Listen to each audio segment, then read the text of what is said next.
What is going on, shorties and shortettes? So today I wanted to just give you guys an update and talk about the race at Watkins Glen that happened, and then also talk about what happened with the car and where the car is at. So good news is the car is in one piece. We did have a successful result on the first race. So we had two races scheduled for the weekend. One was supposed to be on Saturday, one on Sunday. It ended up having such bad lightning that they had to cancel the day for the racers. And the DE drivers only got like 2 hours of track time in the afternoon that day because of the rain, if that. So we basically ended up running both races on Sunday. So the first race was dry race. Ended up getting P1. And then in the second race, it was wet. And everyone in Honda Challenge went out on dry tires. Because we thought it would clear up. We looked at the Doppler radar and thought it would clear up, and we were wrong. And, oh no.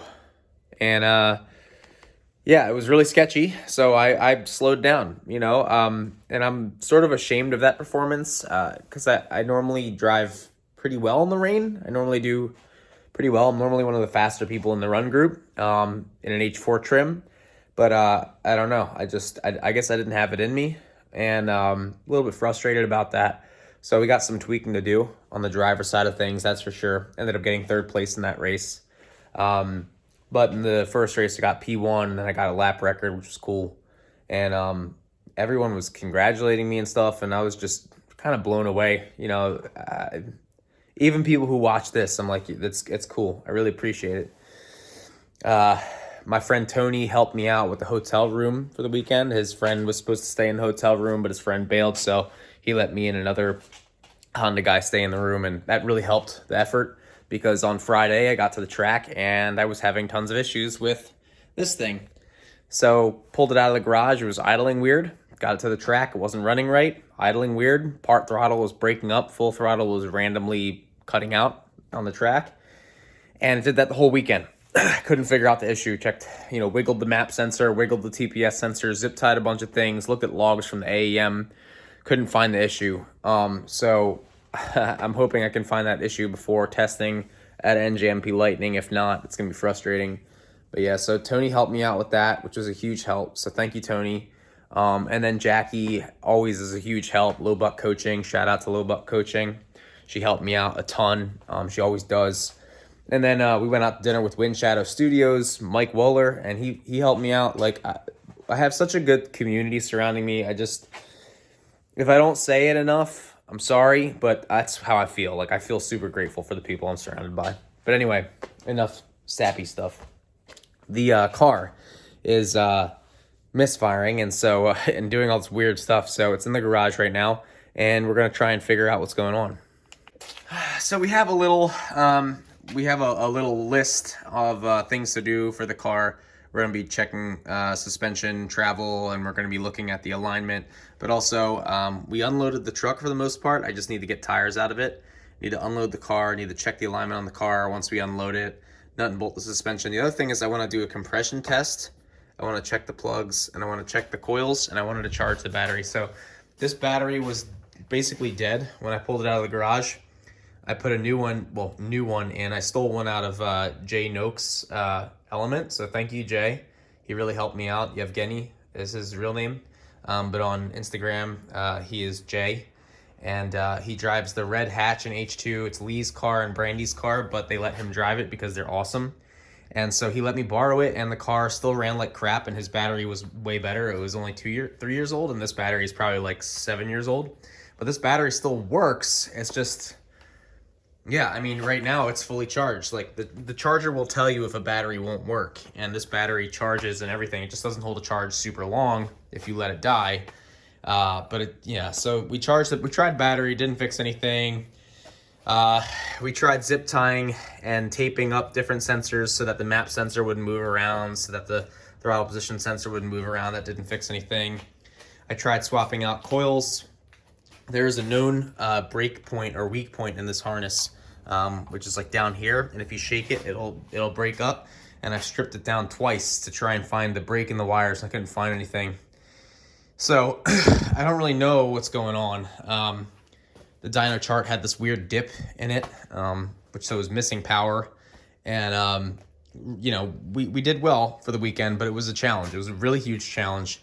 And the rain race was especially sketchy because part throttle, this car I could not modulate. So the rear end would step out going straight, and then I would try to modulate the throttle to get the front tires to pull the car, but it would break up. So the rear would keep swaying, and I'm trying to get on it, so I'd have to floor it.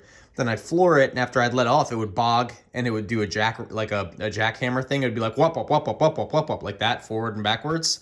And then it would make the sway worse. So I had to figure out a way. So I couldn't go full throttle, because if I went full throttle and I had an issue, I couldn't lift and then back into it slowly. I would lift and try to back into it slowly. It would break up. The rear would keep swaying, and I didn't want to hit a wall because I just put this car back together. So it was very hard to drive this thing in the rain. But I think that the reason I finished third was driver issue, not car issue primarily. Car issue contributed to it. I think it was primarily driver issue. I think I was just, honestly, just afraid. I didn't want to go too fast. I didn't want to wreck the car. And I'm not used to that. So it was hard for me to deal with. But it's okay. We all humble ourselves. That's, you know, that's the point of this hobby, is to learn. So anyway, what we're going to do is we're going to, I guess I'm going to try to start it now, see if it starts, because it wouldn't even get off the trailer. It died on the trailer when I brought it home. And if it runs, cool, I guess. Maybe I can show you guys how it's running. And then maybe I'm going to, my friend Emmanuel suggested that I pulled these coil packs and then check the spark plugs. He said that the breakup issue sounds like fouling, sounds like an ignition issue. I did pull logs from the ECU, pulled map sensor, TPS, engine RPM, intake air temp sensor, temperature, but I did not pull battery temperature or battery voltage. I did not pull crank angle position sensor. I only pulled ignition timing and those other things I mentioned, so I kind of screwed myself. So I'm not sure if the battery was cutting out, if there was bad ground. I did see a spike in the RPM, so it could be like this distributor. Maybe the cam sensor is bad on it, or the crank sensor is bad on it, but we don't have the data, so that's the problem. So I'm gonna try and start it, and we'll see what happens, I guess.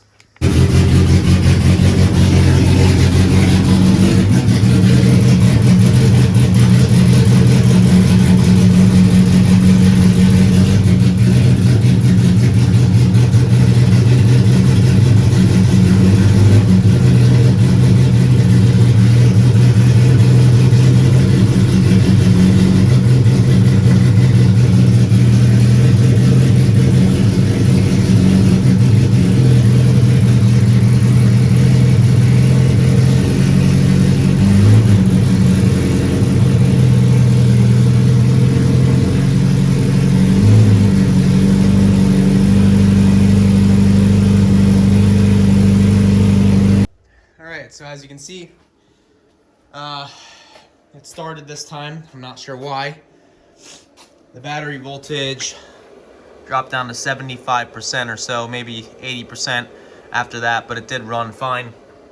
And you can see when I was shaking the harness underneath that distributor, it did seem to do something to it, but it wasn't constant. It wasn't noticeable enough to fix anything. So yeah, I don't think that helped anything or fixed anything, so we're going to pull the spark plugs and see if we can find anything. All right. I pulled the spark plugs.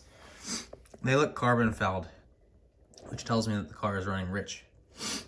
Makes sense. It smells like gas in here. This was just after idling, but it doesn't tell me that they're plugging up, you know, while running because of that. I can brush them off and throw them back in the motor. I do want to compression test the motor just to make sure the motor's not hurt. And then I also have a spare map sensor up there I can throw on the car just to make sure it's not the map sensor, but the logs showed that the map sensor was not erratic. It was reading normal values, so. Okay. All right. This was a fluke here, it looks like, but it looks like it was before, you know. I mean, cylinder 1's a little bit lower than it was before, so that might be hurt a little bit. Cylinder 2, I think, was always kind of low on this motor. 3 and 4 are high, so they're healthy. I don't think this is enough to cause an idling issue or a rough running issue. You know, if I've seen the numbers half of what they are across the other cylinders that'll run like crap, but not like this. All right, I think I might have figured out the issue.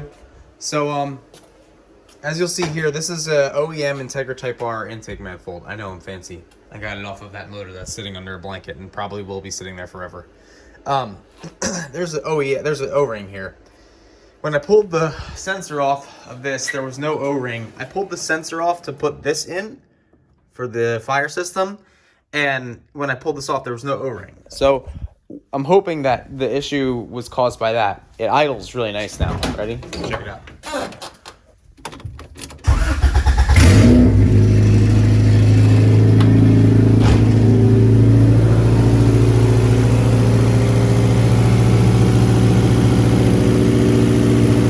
So, yeah, O-rings are important, especially for air. I thought the O-ring was in there. I knew I took that off for the fire hose fitting, the fire protection system fitting, but I thought I put the O-ring back in. So, you know, I figured there might be something wrong there, but I never checked it at the track. There was just so much going through my head between car setup, making sure the car was running okay. But it seems like it's running fine now. Maybe. I don't know if that's causing the breakup issue, but or the breakup issue or the cutout at full throttle. But all I did was I basically went and I took so this is a Harbor Freight set of O-rings, and it's saved my ass a million times. Like, if you have $30 or whatever it is to buy this O-ring kit, buy it. Because it's not going to fit your Honda stuff 100%, but it'll get you really close, and it was pretty damn close to this one right here. So I think I might have fixed it. Let's give it a shot one more time. Let's fire it up one more time, see how it sounds. And maybe it'll sound just like it did before. So let me show you guys. Okay. Key on. Yeah, fuel pump priming. And car's out of gear. Yeah, that's how it should sound.